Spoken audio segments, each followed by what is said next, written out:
Hey guys, welcome back to my channel. Today we are going to paint this beautiful winter landscape. Timestamps and fullest of the materials I used are in the description. Let's start by taping off the sides. It will give me a really nice, clean and white border around the edges of the painting. Next, let's wetten the page. I'm wettening the area that's going to be the sky. When I pre-wet it, it gives me a longer time to work on the sky. I start out by adding a light wash of pink to the center area of my sky, and I let it bleed in all directions. This pigment does not move as much, so I can help it with my brush. Next, I mixed my darkest blue with some black, just to put it around the edges of my frame. I fill the gap between the two colors with a light blue, and then I use a damp brush to soak up some of the pink pigment from the center area of my sky. This will increase the contrast to the white snow. I keep adding pigment to the sky. The pigment disperses on its own and the pigments are bleeding into one another, but I still help it with a brush so that I can make sure that all the pigment and all the darks are exactly where I want them to be.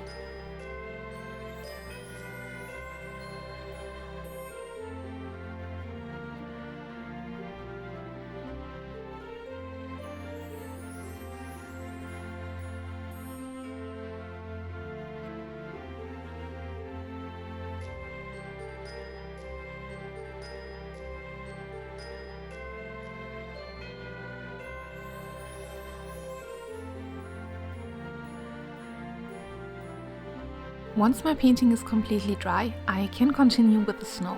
I wet the page, but it's not soaking wet. Just enough to make it easier for me to add some pigment on it without getting any hard edges. If this area is too wet, the pigment bleeds a lot and goes in areas where I do not really want it. Snow is never completely white when you paint it with watercolors.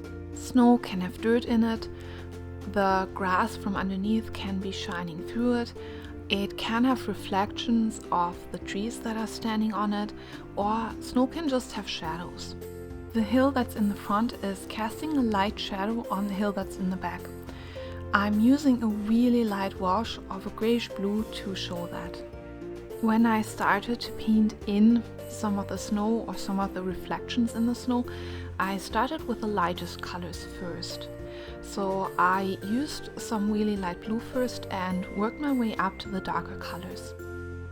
Watercolor is always lighter when it dries, so it's easier to see and add some more pigment.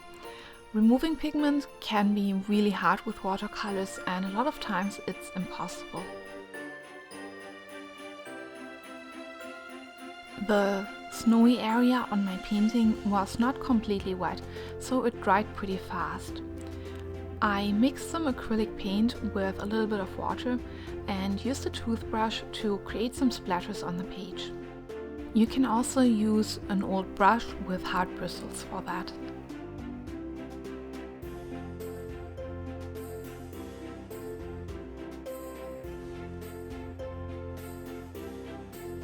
Once the snow is completely dry, I start to paint in some of the trees.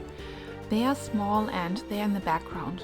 They do not need a lot of details and they don't need to look perfect because they are so far in the distance.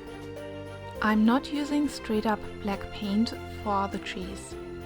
The contrast would just be too big and it would not be a really cohesive painting. Instead of black paint, I took some Prussian blue pigment and mixed in a little bit of black to make it a really dark blue. And in my personal opinion, this just really looks so much better than black paint. In order to create the trees, I draw a small line and I have my pigment filled brush that I then use to dab little dots on either side of that line. Remember to leave gaps so that the background is shining through.